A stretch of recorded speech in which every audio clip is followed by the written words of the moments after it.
Great, then we're down at Hillsborough Ground. We are John. How are you doing? I'm alright, yeah, I'm just Is that how ours was like 2 million? faces at Dave from Zootons. One of them. Yeah, the makers call him Marmite Dave because he was the first person I knew who weren't from Sheffield doing a band. Oh, right. They were like vaguely famous, so nice one. yeah, they call him Marmite Dave. Bit gutted because I've been doing interviews and I've missed Zootons and Yeah. Sugar Babes, who I really want. They were two bands I wanted to watch. Okay. Like, but my kids are like Right into some Sugar Babes. right into Zootons. Oh, Zootons. Wild for them. Yeah, Yeah, yeah. they're wild for them. They love them. Did you think, were they surprised that, you know, their big song isn't Amy Winehouse's song? They love them all. Laura loves them, like, so Laura's been playing tunes to them. They're absolutely wild for it, yeah. So it's great though. I mean, it's a family thing, innit? Oh, yeah, it's great. Now we're a bit older and stuff. I mean, years ago we'd have been here and we'd have been all having a mashup and whatever. But it's a different vibe for me now. My mum and dad are here, aunties, cousins, and 2 kids. It's So all in room here, all just having a nice it's little bit of family mate. time. It looks great. Great, pal. It's a nice. Is it the happiest you've ever been now, John? Yeah, absolutely. Yeah, I mean, we are quoting my own lyrics. That 21-year-old self song. Yeah. I sort of alluded to it, and I were masking a lot of her happiness by probably being a dickhead. We've all been there, haven't we? Yeah, I think so. Yeah, and I think as you get older, I've got a great missus and kids are lovely and family, and feel like in a better place to be writing tunes and that. You know what I mean? Yeah, the new album feels like just proper like, I don't know, you've always got something to say and you always say it well, and the album feels more chilled. You're still giving out strong messages, but in a chilled way. Confidence and all. Yeah. You can like hear confidence in it somehow. I feel like I've kind of got my head into like knowing what I was doing a bit. Yeah. And you can hear that I'm sort of, you know what I mean? Whereas some of the other albums, especially the fourth one, Yeah. I'm making it because of what Longy, like, he's clearly shy, like, you know what I mean? I just don't know what I'm doing, like, so there's a bit of that, like, yeah, I mean, you never think you're going to be in a band in your 40s. Yeah. That's the first thing to say. So to still be here doing it and like enjoying it and having some success with it, it's great. I feel very lucky. Really. Still feel like you're blagging it.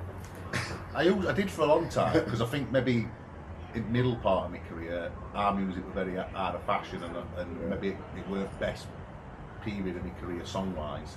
So definitely felt like I was blagging it then and just doing, why am I even doing it just to get paid, like really.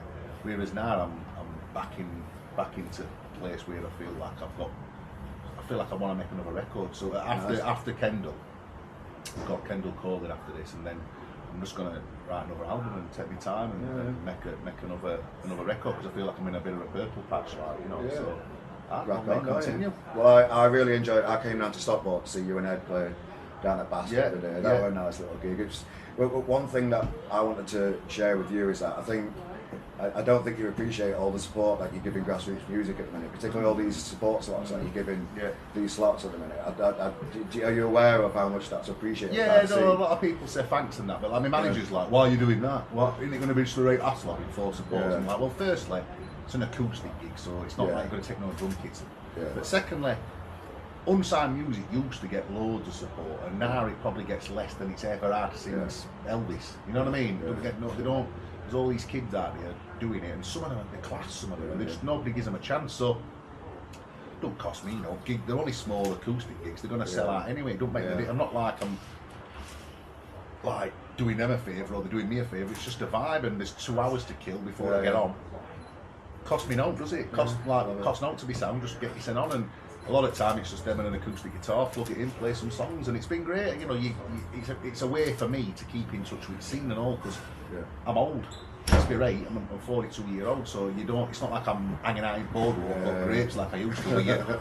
You would have been at one time. I knew every unsigned band in the country, you know, on some level. But now I'm removed from it, so it's a good way to keep me head into it. Yeah, well, like just a few like just RGM specialises in supporting grassroots, and that's where I'll always stay because I just love it. RGM's amazing, mate. I think you're a real champion, and I think there's not that many people do that anymore, is there? No, I don't know. It's a very thankless task. It's a passion. Yeah, it's a passion. Yeah, you know, it's like John Peel years ago would have done it, wouldn't he? And I was talking to somebody earlier, just louder than war. You know, John Robb's another one like yourself. He clearly just loves music, right? Just there's better ways to become a millionaire, isn't there? You know what I mean? There is, isn't there? We're not in it for money. So I think we need that, because I think you know, all funding out of arts has gone, hasn't it? So it's reliant upon people who feel passionate about it. Like people like Jen Dixon, who I'm going to go and watch later on Fringe, and they played up with Teesside Way. She's great, Jen. Played Jen Dixon, Leon the Pig Farmer. I had him on at Frog and Parrot of the day. You shared it. You like what he does. He came and played in my shop when I did that Meadowhall pop-up shop. Nice, he came. There's loads of great music out there, and I think a lot of the problem is people now, they used to be served it. You know what I mean? Like John Peel had served it, Enemy had be their job. Nowadays, besides yourself and maybe Louder Than one or two others, who's doing that now? Like, you know, so. No, I don't. Is it? Why is it?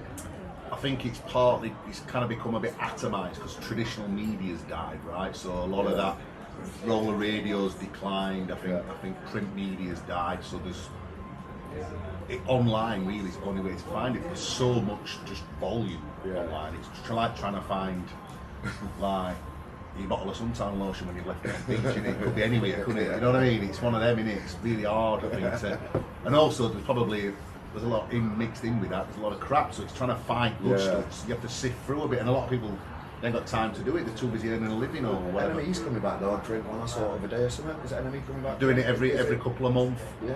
Let's see how that goes. Let's hope they do good things. I mean, I thought about doing a print one, but it's like £1,000 a month, and I don't have a spare £1,000 a month just to piss at wall. Print's a bit sort of 20th century and all, right? I think digital definitely like the way I think it's gone. A little bit of ego wants me to have like this magazine that's a real thing. And it's same with us with vinyl. It's same with us with vinyl. I mean, luckily vinyl's come back in a big way, and that's a big part of how we were able to get it top 10 with. But you see, like, it's nice to hold a piece of vinyl in your hand or a magazine in your hand, but the reality is that's not how people consume stuff, is it anymore? You know. How's Camel?